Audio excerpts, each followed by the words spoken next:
सर्वप्रथम सर्वांना नमस्कार. जय जिजाऊ, जय शिवराय. आज दिनांक 14/6/2026. आज एक तुमच्या समोर सर्वांसाठी एक नवीन ब्लॉग व्हिडिओ घेऊन येत आहे. सर्वप्रथम सर्व भाविक मंडळी तसेच सर्व मंडळींचे शतशः आभार. आपल्या 6 कोटी मराठ्यांचा ढाण्यावाग आदरणीय संघर्ष मराठा योद्धा आदरणीय मनोजदादा जरांगे पाटील यांनी 30 मे रोजी आंतरवाली सराटी येथे आमरण उपोषणाला सुरुवात केली होती. अगदी मोठ्या प्रमाणात मराठा बांधव आंतरवालीत दाखल झाले आणि आंतरवालीमध्ये दाखल झाले. सकाळी ठीक 10 वाजेला आंतरवालीत उपोषणाला सुरुवात झाली.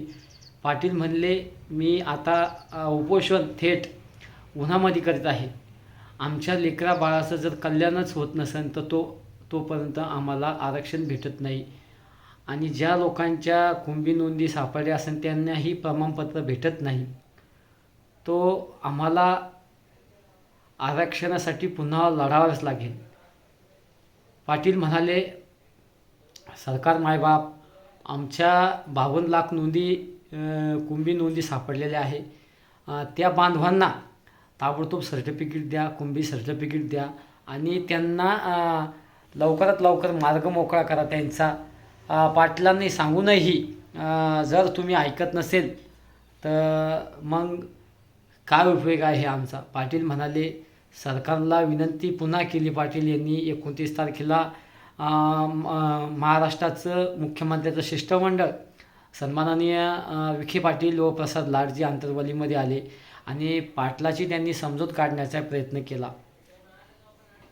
पाटील म्हणाले, तुम्ही आमच्या मागण्या मान्य करत असेल तरच माझ्यासोबत बसा, अन्यथा बसू नका.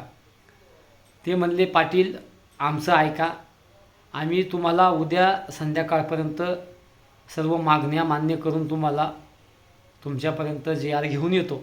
पाटील म्हणले, ठीक आहे. आणि पाटीलने 30 तारखेला आंतरवाली सराटी येथे उपोषणाला सुरुवात केली. लाखो मराठा बांधव आंतरवालीत दाखल झाले आणि बांधव दाखल झाल्याच्या नंतर मोठा प्रतिसाद. दुपारी शिष्टमंडळ आले, विखे पाटील आले, प्रसादजी लाड आले.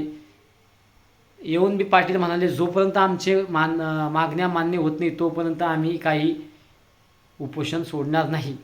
पाटील म्हणाले, ज्या आमच्या मराठा बांधवावर ज्या आंतरवाली सराटीतील ज्या मराठा बांधवावर केसेस झालेले आहेत त्या संपूर्ण केसेस मागे घ्या आणि ज्या आमच्या बलिदान मराठा बांधवासाठी आरक्षणासाठी ज्या बांधवाचं बलिदान झालेलं आहे त्यांना आर्थिक मदत द्या.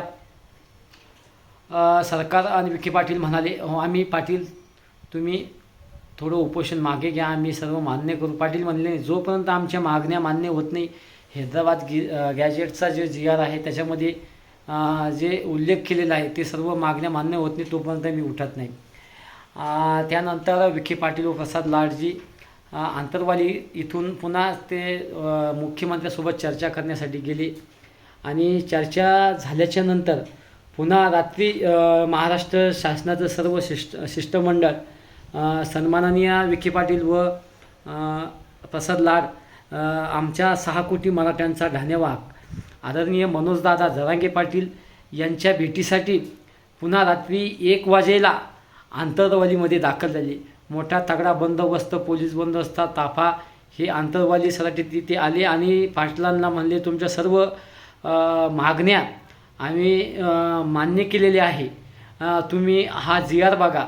पाटील म्हणले, याच्यात काय लिहिलं तुम्ही हे आम्हाला वाचून दाखवा. आमच्या सर्व समिती वाचेल, आंतरवालीतील मोठमोठे बांधव वाचतील, त्याच्यात पाटलासोबत कायम असणारे सावलीप्रमाणे असणारे आंतरवाली सराटीचे सरपंच सन्माननीय पांडुदादा दारक यांचं खूप मोठं योगदान आहे आणि नेहमी पाटलासोबत असणारे गंगाधर नाना, ज्ञानेश्वर काशीद, सर्वच तारक मंडळी, स्वप्नील भैया तारक, उजोग ते आमचे दुसरे तारक बंधू सर्वच पाटलांना खूप प्रेम करतात आणि अख्खा 6 कोटी मराठा बांधव पाटलांवर प्रेम करीत आहे. आणि सर्व मागण्या मान्य झाल्याच्यानंतर पाटील यांना हे मागण्या मान्य झाल्या आणि नंतर पाटील यांनी 1 वाजता उपोषण विखे पाटील यांच्या हस्ते मागे घेतले आणि पाटील म्हणाले आता सर्वांनी आपापल्या घरी जा. पाटील त्यानंतर आंतरवाली सराटी येथून छत्रपती संभाजीनगरच्या गॅलेक्सी हॉस्पिटलकडे निघाले. पाटलाची तब्येत खराब झाली होती. पाटील 8 दिवस आंतरवाली सराटीहून 8 दिवस पाटील छत्रपती संभाजीनगरच्या गॅलेक्सी हॉस्पिटलमध्ये ॲडमिट होते. पाटील यांना 8 दिवसाच्या नंतर सुट्टी झाल्याच्या नंतर पाटील श्रीमंतयोगी महाराष्ट्राचं आराध्यदैवत श्रीमंतयोगी छत्रपती शिवाजी महाराजांच्या राज्याभिषेक सोहळ्यासाठी गेले. आता तब्येत पाटलांची बरी आहे. पाटील सध्या आंतरवालीमध्ये आहे. तर ज्या बांधवांना भेटायचं असेल त्यांनी आंतरवालीमध्ये जाऊन पाटलांना भेटण्याची कृपा करावी. आता कसं पाटील म्हणतील तसं 1 मराठा 6 कोटी मराठा. जय जिजाऊ जय शिवराय. धन्यवाद.